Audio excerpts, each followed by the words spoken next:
Bueno, se acordaron que les hablé de la entrada al Congreso de Adelita Grijalva. Díganme si se escucha bien, porque ahorita lo que pasó fue que puso un break y después cuando regresé se perdió el audio. Me dice, esta persona pregunta si el pueblo cubano tiene derecho a protestar en las calles. Yo creo que sí, tiene derecho a protestar en las calles. Una protesta que no puede estar vinculada con la política subversiva de la ley del aborto. Hay razones auténticas propias que tienen que ver con la existencia de opciones políticas de resentimiento y ¿cómo se llama? Y daño producido por el gobierno cubano, que aquellos que lo reciben deben tener derecho a protestar y a pedir un permiso y a salir a la calle con eso. Si esa es tu pregunta, ya te la contesté. Así mismo es. Vamos yo voy a ver algunos de los comentarios más tarde, pero ¿se acuerdan que le hablé? Mire este punto que pone el flaco de La Habana, dice, separaba Roma de la Galia Cisalpina. Así mismo puede ser, así mismo es, eso debe ser correcto porque César fue gobernador de España, pero también fue gobernador de la Galia. Es una historia. La historia de Roma es una parte que es importante a estudiar en los estudios clásicos y todo ese tipo de cosas. Bueno, les decía, hablamos de la elección de Adelita Grijalva, del discurso que dio al llegar al Congreso. Hay un tema en el cual Adelita Grijalva ha desatado nuevas lógicas en Washington. Desde el mismo momento en que el congresista de San José, California, alguien con el cual yo me siento bastante identificado, no es mi distrito, pero es el distrito de un hermano mío ahí en California, se llama Ro Khanna, que es un congresista de los que trabaja duro de verdad, un congresista demócrata de mucho trabajo en el distrito, pero además un congresista que ha puesto su dinero a su afición por la política y es un luchador por su base, quiero decirlo. Y Ro Khanna de San José, en California, en conjunto con Thomas Macy, lo voy a poner ahora aquí porque Thomas Macy, parece que hay algo aquí, Thomas Macy, Thomas Macy, que es de Kentucky. Aquí hay gente que viene y que antes incluso nos daban donaciones. Hay un tiempo acá que no nos lo han dado, que son de Kentucky y que decían que a ellos les gustaba el programa porque yo era respetuoso de la idea libertaria. Y Thomas Macy es un libertario ahí en Kentucky y ellos mismos lo dicen, que ellos estaban por Rand Paul y Thomas Macy, que están contra el bloqueo, contra las sanciones y que son del Partido Republicano. Bueno, Ro Khanna, demócrata por San José, California, y Thomas Macy, que es uno de los congresistas de Kentucky, republicano, habían pedido, a raíz de todo este tema con los archivos de Epstein, Jeffrey Epstein, el multimillonario pedófilo que estuvo metido en graves problemas y que fue auxiliado por elementos del establishment cubano-americano de derecha, partidarios de bloqueo, en particular por Alexander Acosta, que fue el que le otorgó una especie de cierre al primer juicio donde había salido mucho de las barbaridades que estaban haciendo ahí de explotar a adolescentes, niñas en esa jugada, porque fíjense que esta gente está metida en todo lo malo que hay en Estados Unidos, ellos siempre están. Los partidarios del bloqueo, en general, como grupo y como partes, siempre están metidos en todo lo que sea barbaridades y cosas mal hechas, indignidades en el contexto de los Estados Unidos e indecencia. Y entonces, fíjate, protegieron a Alex Acosta, se metieron con Alex, con la defensa de Epstein y después explotó, tuvo que renunciar cuando era secretario, creo que era no sé, pueden buscármelo ahí, era secretario del gobierno de Trump, Alex Acosta, y aquello estalló y dijeron, no, esto no puede seguir. Cuando vino por la segunda vez, porque ya la primera vez en Florida le habían tirado la mano y habían logrado un acuerdo para no mandarlo a la cárcel, que era donde el tipo se debía meter desde antemano. El colmo de los abusos, de la plutocracia, es que puedan abusar de esa manera de niñas menores y de menores, de niñas, etc. Y ustedes saben que Epstein se suicidó en la cárcel, al menos eso es lo que siempre se ha divulgado. Y esto se pidió que se desclasificara todo. Y el mismo Trump que había corrido en la campaña electoral diciendo que Biden y Kamala estaban protegiendo a Epstein porque tenían amigos y compinches que estaban yendo a la isla famosa y hacer todo ese tipo de cosas. Y que él dijo que no, esto para la calle, que llegue el desinfectante, el sol. Y parece que cuando el FBI y el Departamento de Justicia se metió en esos documentos, parece que nos aguanta, que los que estamos en poder ahora somos nosotros y hay que aguantar esta desclasificación. Se empezaron a decir de que ya todo se había visto, que todo lo que era interesante de desclasificar lo iban a desclasificar. De nuevo, la manipulación. No, tú prometiste que lo iba a desclasificar todo, que lo dijiste con lo de Kennedy y lo dijiste con este también. A la calle, arriba, y hay miles de personas en Estados Unidos que, como yo, no nos importa si esto le hace un daño grande a Partido Demócrata y a Partido Republicano de conjunto. Es un sistema político que se mantenga en la mentira, como si alguien a mí me dice que mañana hay gente en cualquier lugar del mundo, incluyendo Cuba, incluyendo Israel, donde sea que hay países que a mí con los cuales tengo cierta identificación. No, corrupción, tírala para la calle. Eso no garantiza ni protege a nadie que merezca ser protegido.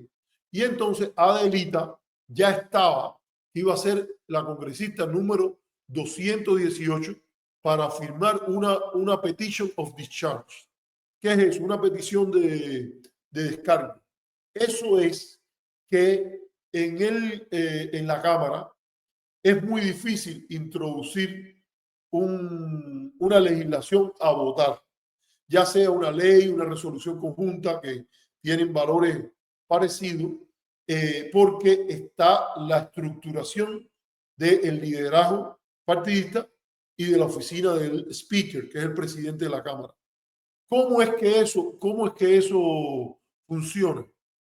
Que esto es una historia que usted tendría que ir a buscarla mucho tiempo atrás, pero generalmente los liderazgos, cuando los demócratas están de la mayoría y tienen el speaker, ellos dejan a discreción del liderazgo y particularmente del speaker, cuando era una figura como Nancy Pelosi, que ahora se retira, una figura histórica en el manejo de la Cámara y de la política norteamericana. Y si el speaker considera que sirve al interés del partido y que puede encontrar una mayoría con un grupo de demócratas considerable, pero incluyendo a republicanos, que lo que se diría la mayoría de la Cámara, se permite que el speaker y el liderazgo tome la decisión de traer una legislación al piso, a la Cámara. Del otro lado, los republicanos habían tenido hasta hace recientemente, o creo que sigue vigente, lo que ellos llamaban la Hastert Rule, que era la regla Hastert. Y voy a poner el nombre aquí, que es en honor a Dennis Hastert. Qué lástima que Felipe no está con nosotros, porque él todo esto lo hace mejor porque lo vuelve audiovisual. Dennis Hastert fue un speaker en la Cámara que yo estaba allá en Estados Unidos cuando él era el speaker, y él se le atribuye la regla de que él dijo y actuaba que solo cuando la mayoría de los republicanos apoyaban que eso se trajera a votación, él lo traía al piso de la Cámara. ¿Por qué ya no se usa mucho eso y se dice ahora se le llama la regla de la mayoría, porque sería que los republicanos fueran mayoría y que la mayoría de los republicanos estuvieran de acuerdo en traer la legislación a votar. No se le dice más de Hastert Rule porque Dennis Hastert se metió en un escándalo antes de ir al Congreso, que él era coach de fútbol americano y parece que estuvo tocando las partes privadas que no le pertenecían a él, de algunos de sus alumnos o de algunos de los que él manejaba en el equipo, y obviamente eso no es correcto, andar tocándole a la gente partes que uno quiere que les toquen o que son jóvenes que no están orientados y utilizando tu autoridad toques lo que no te pertenece, y ni con las mujeres, ni con los hombres, ni con nadie. Y entonces nadie quiere ponerle el nombre que, oye, yo me guío por la Hastert Rule, que quiere decir como que te guías por la norma de una persona que hacía cosas que están condenadas por el sistema aquí en Estados Unidos y por cualquiera. Eso está incorrecto de irle y tocándole las nalgas, tocarle cualquier parte a una persona que está contigo porque él es un deportista y tú eres el coach. Punto. Y entonces esa es la manera normal de introducir o de traer algo al voto de la Cámara de Representantes. Pero hay una forma que es diferente y que muchos quisimos que se usara cuando la discusión sobre la reforma migratoria. Si el liderazgo no quiere, vamos a tratar de construir una petition of discharge.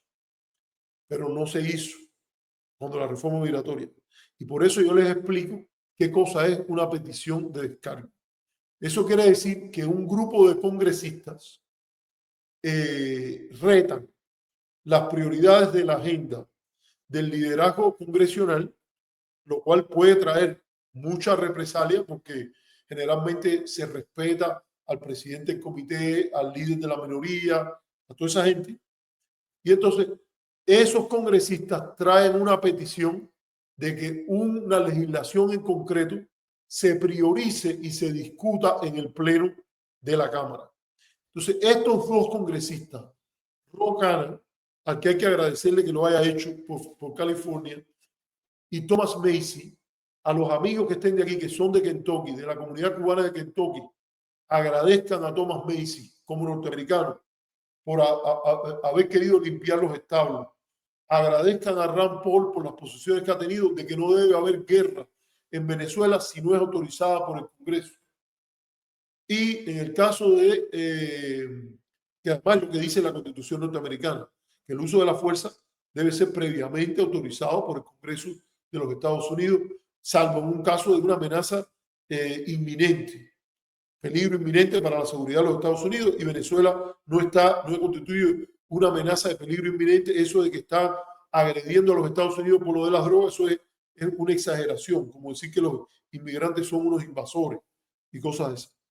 Pero, o sea, aquí en esta cuestión de la petición de descargo, Massie y Ro Khanna escribieron un proyecto que establecía la desclasificación total de los archivos de Epstein. Hasta el último momento faltaba un voto y cuando juramentó Adelita Grijalva, ella ya había dicho en los 50 días anteriores que era lo primero que iba a hacer cuando se fuera acreditada en el Congreso y que estaba siendo dilatado en un acto verdaderamente antidemocrático por el Speaker Johnson para servir a la dilatación que quería Trump, Pam Bondi, etc. Una cosa muy curiosa que pasó a principio de la semana, cuando era inevitable que cuando el cierre del shutdown, el cierre del gobierno, por broncas por el tema del seguro de salud, Adelita Grijalva iba a ser jurada, fue que Trump empezó a llamar a unos cuantos republicanos a ver si ellos sacaban su firma de la petición. Y, por ejemplo, llamó a Lauren Boebert, que es una congresista de Colorado, y Trump, Bondi, y creo que Kash Patel también, no estoy seguro, se metieron con ella, con Lauren Boebert, en el que es maga. Esa gente son maga.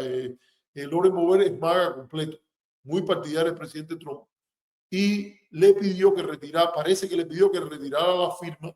Dijo ella que no la habían presionado, pero muy interesante que la conversación tuvo lugar en la Situation Room o la sala de la situación en la Casa Blanca, donde no hay manera de grabar nada ni transmitir nada de lo que se estaba discutiendo ahí.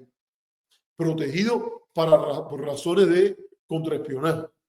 Y cuando ella salió, dijo, no me amenazaron, fue una conversación normal, pero sí fue pedirle de que a ver si ella retiraba la firma.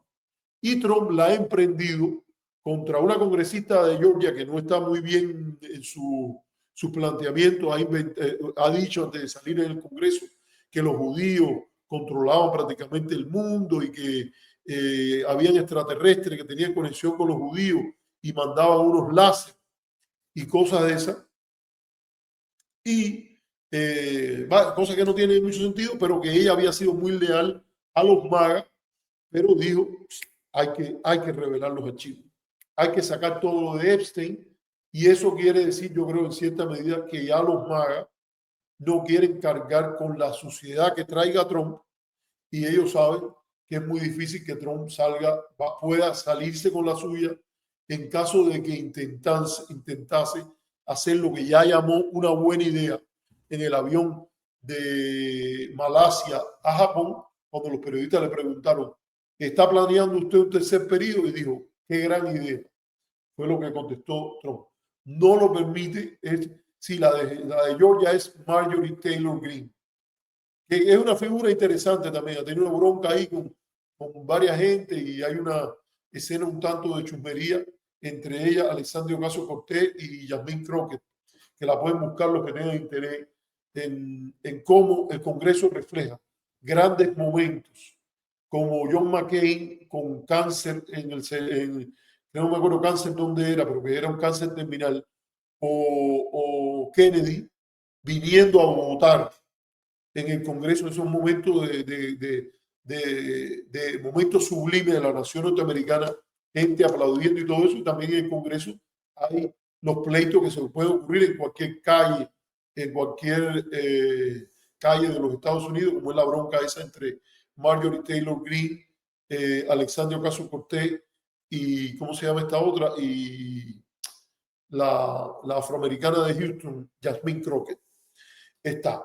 Bueno, les decía, entonces ha pasado esto y el speaker, viendo que va a perder la votación, él mismo cogió, dijo que voy a ponerlo y puso a votación ya con la posibilidad de una mayoría que no lo iba a poner ahí como perdiendo, porque él le están diciendo desde hace rato, este es un tema que queremos que lo vote. Y cuando tenía 217, él todavía dijo que no. Cuando le metieron el 218 y fracasó el intento de quitar republicanos, allí, y además había 4 o 5 republicanos. De nuevo, ustedes saben que yo no me pierdo nunca la oportunidad de preguntarme qué han hecho los cubanos americanos en el Congreso. Ni un solo cubano americano en el Congreso, con la excepción de Maxwell Frost, cubano americano, por el área central de la Florida, fue el único que aprobó originalmente la petición de discharge, la petición de liberación de este proyecto de resolución. Todo el resto, todo lo demás, y es bueno decirlo, sobre todo aquellos lugares que no es como Mario Díaz-Balart, que tiene un distrito seguro, pero esto es bueno decirlo y promoverlo y recordarlo. Ninguno de los otros estuvo a favor de hacer lo honesto, lo decente, que era desclasificar todos los archivos de Epstein. Ninguno. Esa es la representación que tiene nuestra comunidad cubano-americana. Cuando dicen que hay congresistas cubano-americanos, la comunidad cubano-americana no tiene representación congresional, porque en Estados Unidos el voto es territorial, es por un distrito. Y yo vivo en otro lugar y yo no tengo, como en Irak, que si yo fuera chiita, yo voto por los representantes chiitas en el Congreso, no importa donde tú vivas en el país. No hay representación étnica en los Estados Unidos y gracias a Dios por eso. Cuando hable María Pira, que habla a nombre de los cubanos americanos, ella está hablando por su distrito. Cuando hable Mario, está hablando por su distrito. Cuando hable, cada vez que le hacen una entrevista y sale diciendo Pentón o los que le hacen la entrevista, de que hablaron los representantes cubanos americanos. Y si no te gusta, bueno, vota en contra de ellos. No, yo no puedo votar contra ellos. Yo soy ciudadano del gran estado de California, no desde Florida. Entonces ella no es representante mía, ni los, ni el senador Rubio era representante mío, ni ninguno, esa es la realidad. Y no debe haber, según el criterio de los padres fundadores, el dominio regional de que la política se Cuba pase por Miami. Debe ser la política del interés público, el interés nacional. Todo eso está en los papeles federalistas, denunciando las facciones. El discurso final de Washington, antes de irse para Monberg, nos decía, cuidado con meternos en problemas internacionales, porque tenemos una población de diferentes orígenes y lo mejor que podemos hacer es evitar meternos en problemas internacionales, porque nuestra política hacia esos países debe estar basada en nuestro interés nacional y no dividir las posiciones de nuestro país en función de que aquí hay alemanes, de que aquí hay franceses, de que aquí hay ingleses o irlandeses. Lo mismo aplicado al tema de Cuba. Los cubanos no deberían jugar ningún papel primordial, ni nadie debería reclamar que por ser cubano y vivir en Miami tú tienes una especie de prioridad, punto uno, o algo así en relación a la política de Cuba. Debe ser la política y el argumento debe ser, no es, oye, la mayoría de Miami apoya esto, no, no. ¿Sirve o no sirve al gobierno, al interés de nacional expresado por el gobierno a nivel de todos los estados? Es así, no esta cosa como ocurre, pero sabemos que hay gente que no entiende, ni siquiera vive en los Estados Unidos y te dice todos los 4 de julio, happy fall, como decía, esto que hay un happy, un feliz, pavo a las mayas, y no estudian ni saben el origen del 4 de julio, lo que se presentó el 4 de julio y todo eso así. Así mismo, muchas gracias. Aquí está Santiago, sigue siendo Santiago, que nos llega la tercera donación importante y nos da $5 canadienses. Bueno, mencionamos Santiago a Soraya, ¿cómo que se llama? Creo que es Soraya, me parece, la nueva alcaldesa chilena de Montreal al principio del programa. Bueno, le decía, ¿qué pasa con esto? Que ya se parece que esto de Epstein se está volviendo de verde con pespuntes grises, como que se dice, esto está tomando fuerza.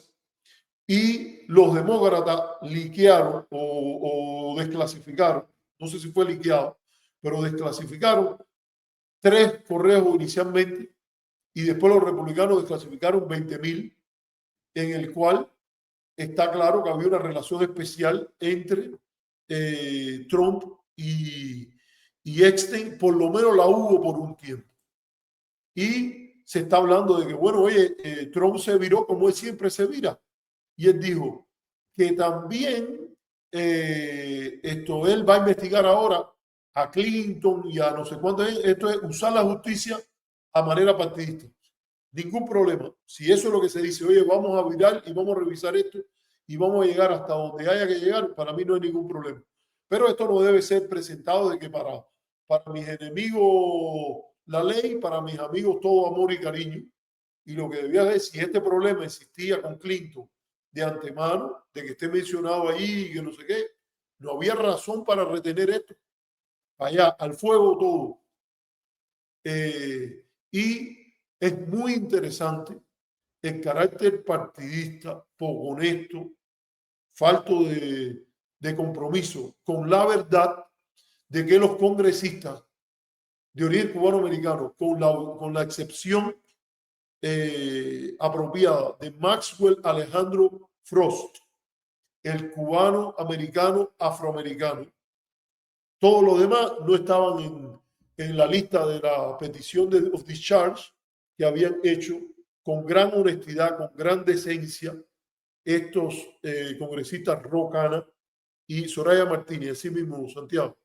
Gris con pespuntes negros o negro con pespuntes grises, no sé bien cómo es eso, por ahí está el Mambí Anónimo, amigo. Y entonces, esa es la situación que hay ahora. Y esto se puede complicar. Claro, para pasar la ley tendría que ir al Senado. En el Senado hay la idea de la cortesía senatorial, el filibusterismo, que pueden trabar una legislación a este respecto. Pero que es bien sencilla, la legislación es bien sencilla. Todo lo que hay sobre Epstein, soltarlo para la calle. El sol es el mejor desinfectante. Ponerlo a la luz. El sol es el mejor desinfectante. Entonces, vamos a ver qué pasa en el Senado.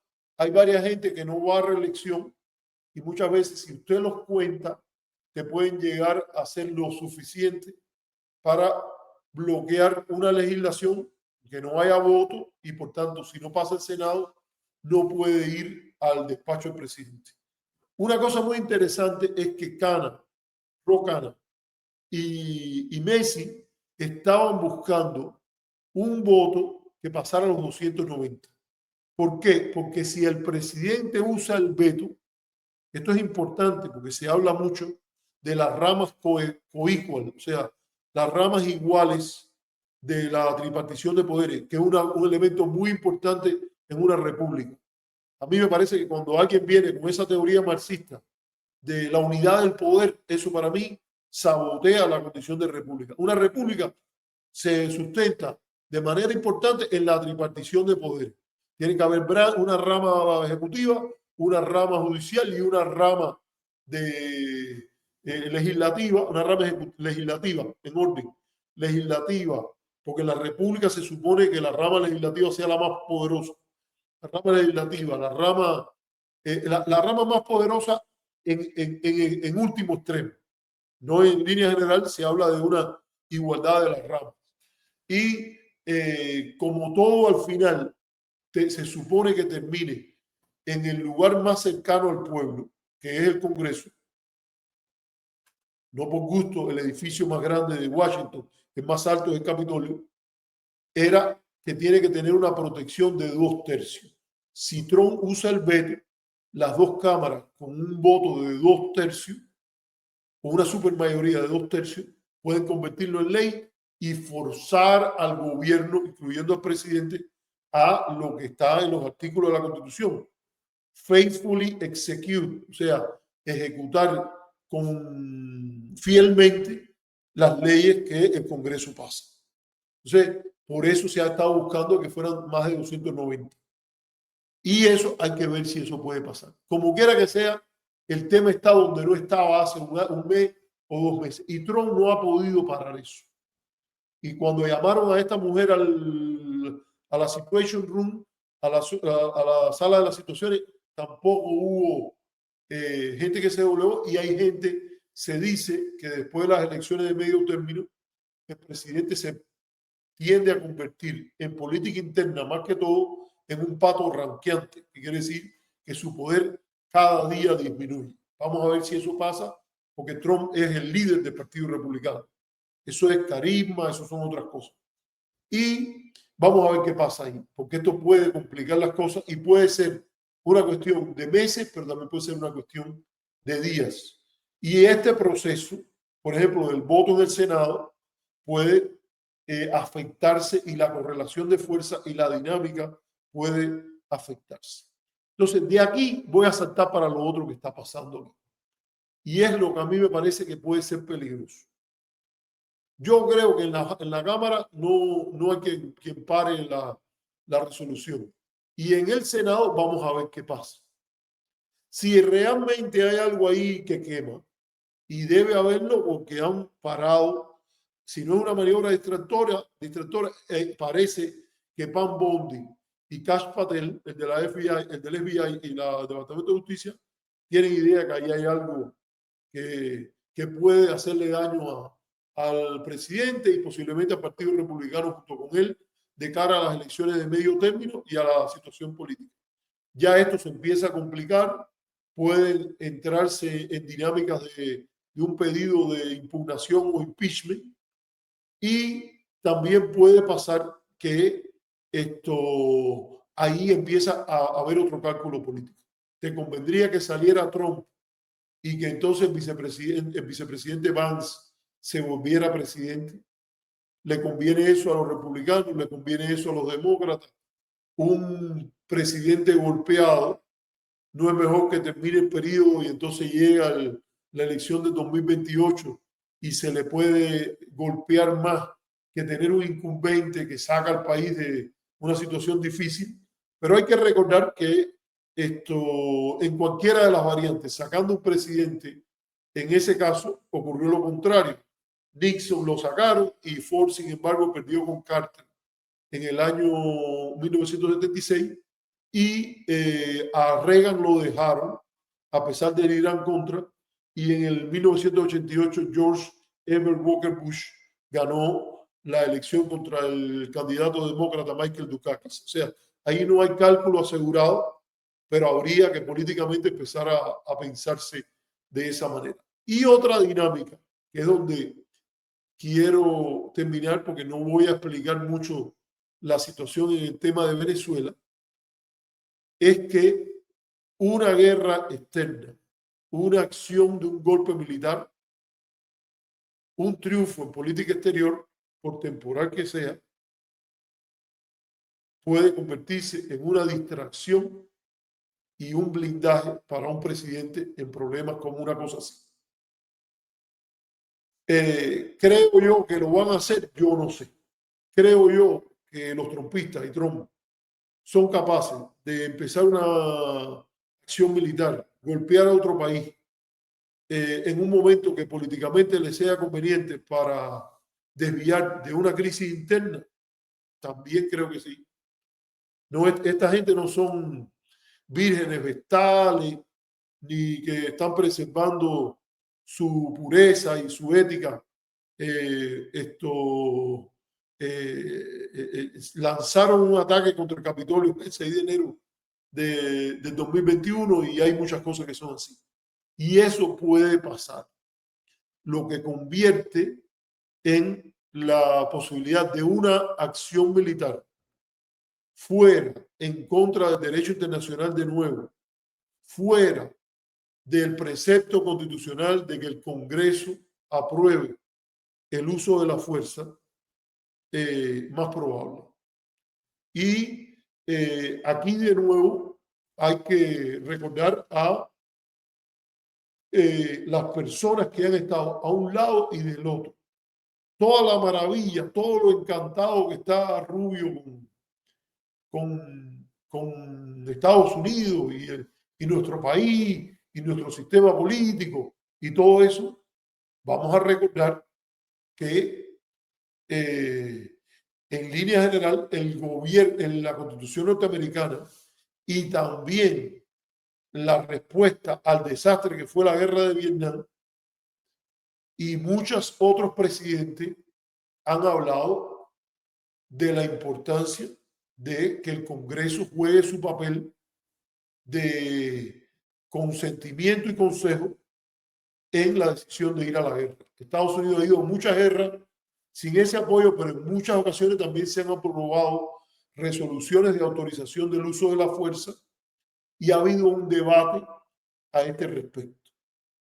El senador Rand Paul, también de Kentucky, libertario, y la senadora Lisa Murkowski de Alaska, presentaron una resolución invocando la resolución de poderes de guerra del 73 y diciendo que no debe haber una guerra en Venezuela sin un consentimiento del Congreso, sin una discusión previa y eso. Incluso han hablado Rand Paul, que ha provocado ira en el secretario de Defensa, ahora se hace llamar el secretario de la Guerra, Pete Hegseth, y el propio presidente Trump, que no lo invita a las actividades con los republicanos en la Casa Blanca, han hablado de que esta cosa de estar atacando las lanchas no está en línea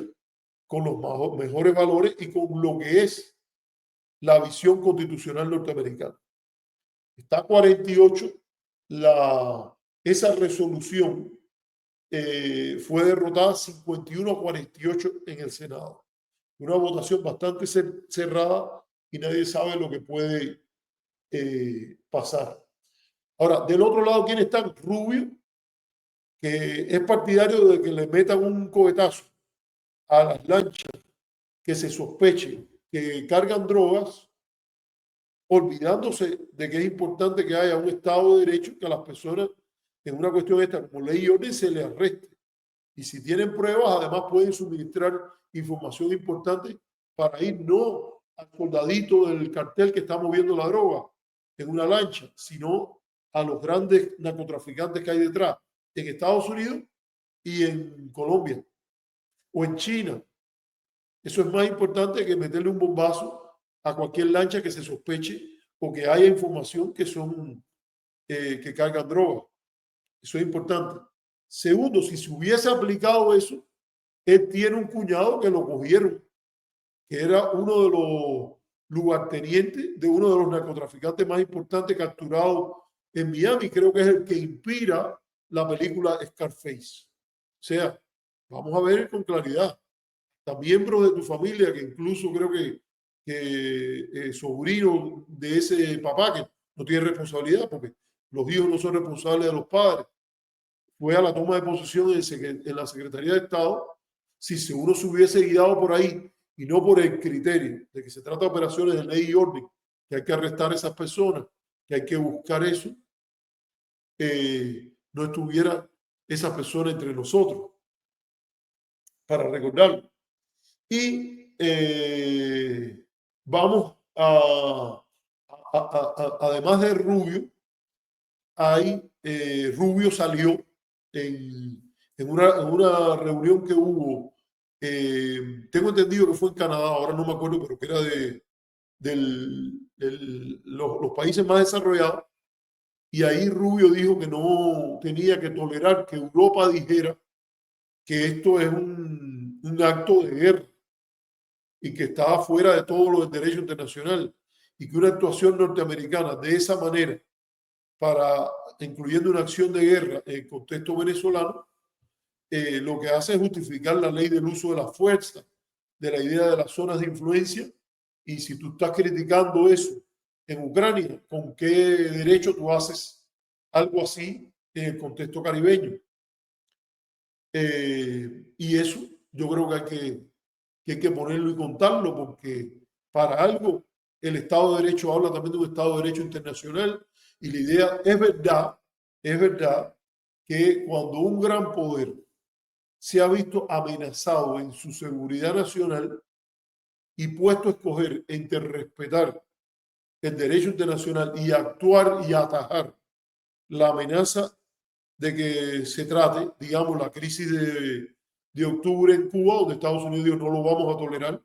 El derecho internacional estaba del lado cubano. Los cubanos podían pedir un acuerdo militar con quien ellos quisieran. No era lo más responsable ni era lo más prudente poner esos cohetes en Cuba. Sobre todo que la Unión Soviética tampoco tenía ni siquiera la capacidad de defenderlo. Hubo ahí un acto un tanto apresurado en el lado cubano y en el lado soviético también. Y hay otras crisis que eso ha ocurrido, ¿me entiendes? Pero es importante distinguir eso. Sí, así mismo, fue Niagara on the Lake. No estaba seguro porque Niagara, yo sé que está Niagara y Niagara, ahora Niagara de aquí y Niagara de Canadá. Y entonces sí, efectivamente, tienes razón, fue en Niagara on the Lake. Entonces, aquí está. Ahí fue donde Rubio dijo que no, que Estados Unidos no tiene que darle cuentas a nadie por operar y hacer lo que quiera contra cualquier país en su región. Eso parecía sacado del discurso de Sergei Lavrov, para decirlo con claridad. Lo único que falta es que le ponga el nombre de Operación Militar Especial, para meter un bombardeo, para hacer algo así. Y entonces, dada esa actitud del gobierno, dadas las condiciones políticas que se están dando, el hecho que el consejero legal, el abogado del Departamento de Justicia, Elliot Geiser, dijo que no, que lo que meterle los cohetazos eso a las lanchas no requieren una autorización de uso de la fuerza. Yo no sé qué cosa es esto. Están diciendo que están movilizados ahí para remover al líder del cartel de los soles, que cuando tú le dices, oye, ¿qué evidencia hay? ¿Me puedes explicar la estructura del cartel de los soles? María Corina es la única que dice puede decir que ella sabe que Maduro está sentado arriba del cartel cartel de los soles, pero ni siquiera el Departamento de Seguridad Interior o algo así han demostrado que haya siquiera esa estructura llamada el cartel de los soles. Sí hay el Tren de Aragua y sí hay evidencia de narcotráfico que autoridades venezolanas, no se sabe si hasta qué punto, hasta qué nivel.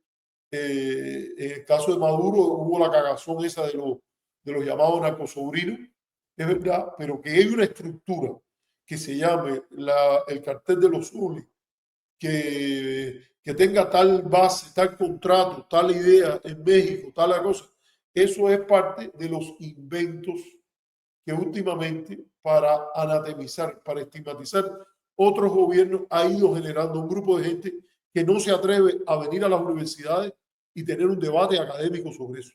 Por ejemplo, los que están inventando eso de que Cuba es el Estado mafioso, que no es un Estado totalitario ni posttotalitario, que la ideología ya no juega ningún papel, que no hay una doctrina de defensa nacional que tenga que ver con la guerra de todo el pueblo ni nada de eso, y que Cuba es un Estado mafioso, como dice el grupo ese de la Fundación Siglo XXI. Esa gente no va a ninguna universidad. Bueno, a lo mejor van a ir al centro de Sebastián Arco y lo dicen ahí, pero donde quiera que haya un experto en tipo de régimen, el hecho de que haya una parte del Estado o uno o dos o tres grupos que participen en una actividad de narcotráfico o que esto contribuyan al lavado de dinero, si es mira, la persecución del lavado de dinero captura 4% de las operaciones financieras, porque entre otras cosas el secreto bancario es un elemento que ayuda al lavado de dinero por los grandes capitales. Se han hecho grandes inversiones a partir incluso de los escándalos que ha habido con eso, en lo que se llama due diligence o diligencia debida, para que los bancos refuercen esas divisiones. Y las financieras, ¿de qué están hablando? ¿Cómo van a llamarle a donde quiera, en cualquier lugar que haya un sistema financiero que permite el lavado de dinero, lo van a llamar un narcoestado o un estado mafioso? Esta gente no aguanta, ni Juan Antonio Blanco, que empezó a promover eso y ahora lo están repitiendo todo ese foro interamericano de seguridad o panamericano, no me acuerdo. Eso no aguanta un debate serio en ninguna universidad donde haya gente que se dedique a eso, o en Brookings, porque si ellos han sido los que han descubierto esto, de que ahora hay un conjunto de estados mafiosos que vayan y lo presenten y lo discutan, pero no, han montado todo eso. Y entonces, todo esto hay que entenderlo en una lógica que es anti-Venezuela, en el sentido de procurar una salida a la crisis venezolana, que hubo una propuesta, de nuevo, hubo una propuesta que no quisieron apoyar, que era la propuesta de Lula, responsabilidad de Maduro, responsabilidad de sus oponentes. Vamos a buscar una salida de repetición del ejercicio electoral, una política que busque la distensión, que no haya guerra, etcétera, etcétera. Y eso ahora está un continente fragmentado.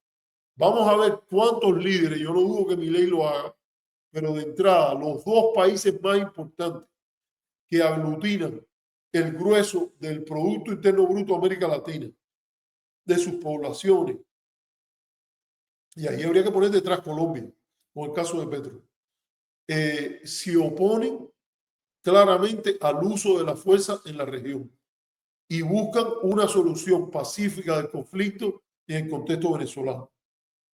Diga lo que diga María Corina, diga lo que diga María Elvira, diga lo que diga Rubio, y eso lo que va a crear es un problema grave a nivel regional. Una acción de fuerza en relación a Venezuela, con la región dividida, y además con lo que eso implica, no hay fuerzas militares en este momento capaces de ocupar Venezuela. Se está planteando una operación y dijo Trump que van a haber acciones en tierra, y ha dicho también de la idea de que la CIA resuelve este problema con una especie de captura. Hay una apuesta de 50 millones de dólares en la cabeza de Maduro.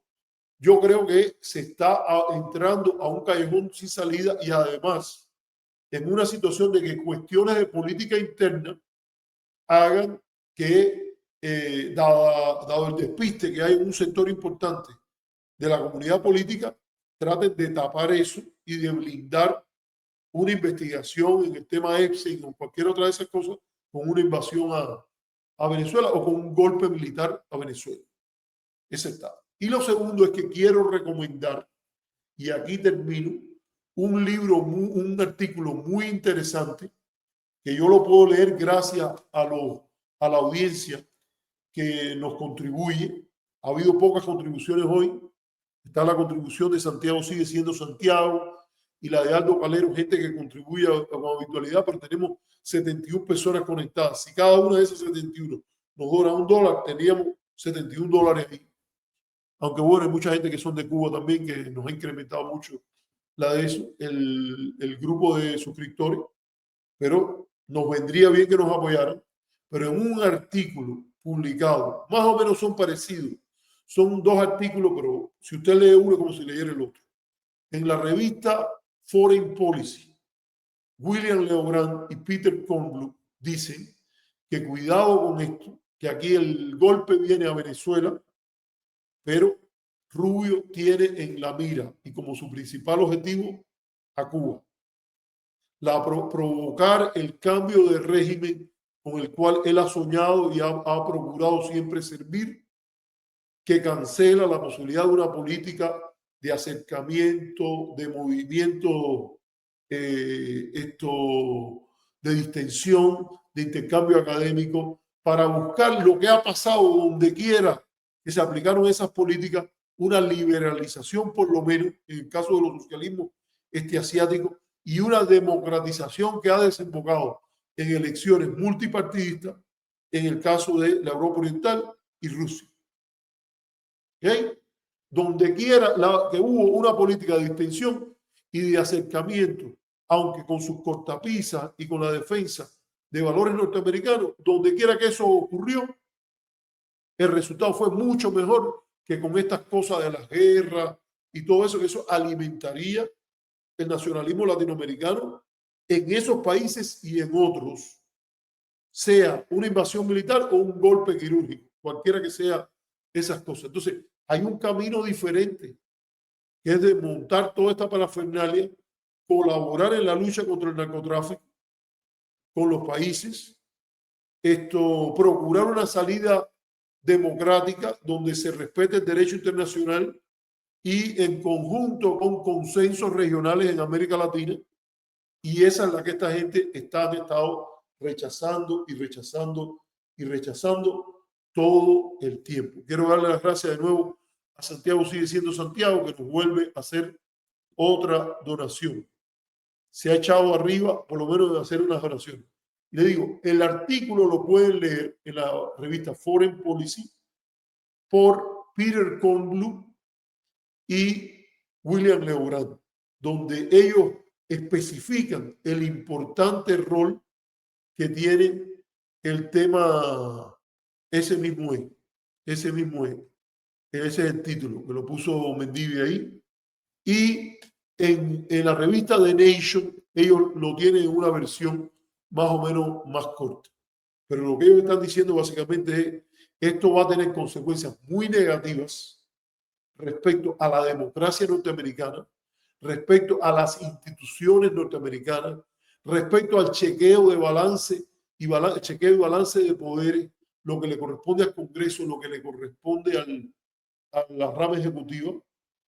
Esta idea de crear una agresión abierta así, de que sin respeto a las leyes internacionales, sin respeto a las propias instituciones, al balance de poderes, a la cuestión regional.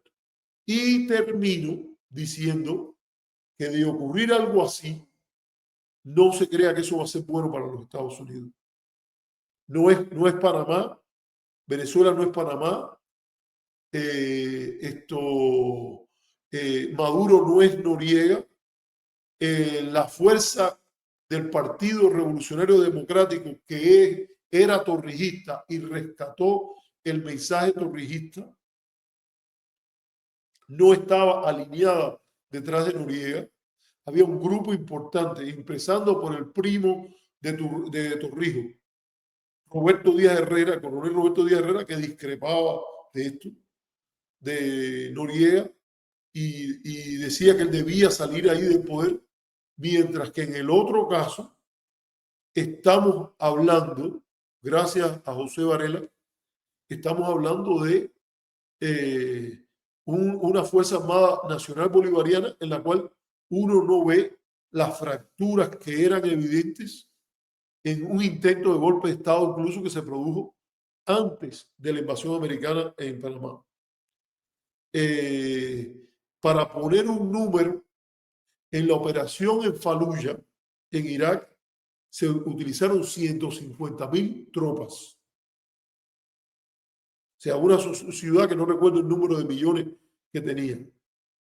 Venezuela, estamos hablando, creo que son como 30 millones. ¿Cuánto es la población de Venezuela? Déjame buscarla aquí. Y estamos hablando de que no hay ni tropas para eso. Y un cañonazo, un golpe de ese tipo, yo creo que lo que va a dejar a un Maduro más reforzado. Si le meten un ataque, digamos, a una base militar y después esta situación, porque esto no puede seguir así para siempre, lo que van a dejar es un Estados Unidos más desacreditado y un Maduro donde la parte de la población importante se va a aglutinar en torno a la bandera. Entonces, yo creo que esto es algo que habría que pensarlo en serio y yo diría que cuidado con lo que pasa con estas evoluciones y las broncas con el tema de Epstein y el descontrol con el Partido Republicano, que para alinear a la gente no va a ser la primera vez que se le dé a la población. Dice que es 28.41 millones en el 2024. Esto, yo creo que además el propio Trump ha prometido que él no era un presidente que iba a ir a la guerra fuera de los Estados Unidos. Muchas gracias a José Varela, que nos ha hecho esa donación de, dice, un programa serio como siempre. Gracias. Bueno, señores, aquí estamos terminando. Hemos hablado casi 3 horas. Ha habido poco audiovisual porque Felipe no estaba con nosotros, pero me voy retirando. Le quiero agradecer a todos los que han estado con nosotros. A Aldo Calero, que como siempre nos hace una buena donación. Santiago sigue siendo Santiago, que nos hizo 2. Está José Varela, que nos hace otra de $5 canadienses. Y me queda por ver si en el AOL, el CELE, me han mandado alguna donación importante. Si la hay, lo mencionaremos en el próximo programa. Muchas gracias a todos. Nos vamos del aire. Hasta la próxima. Chao.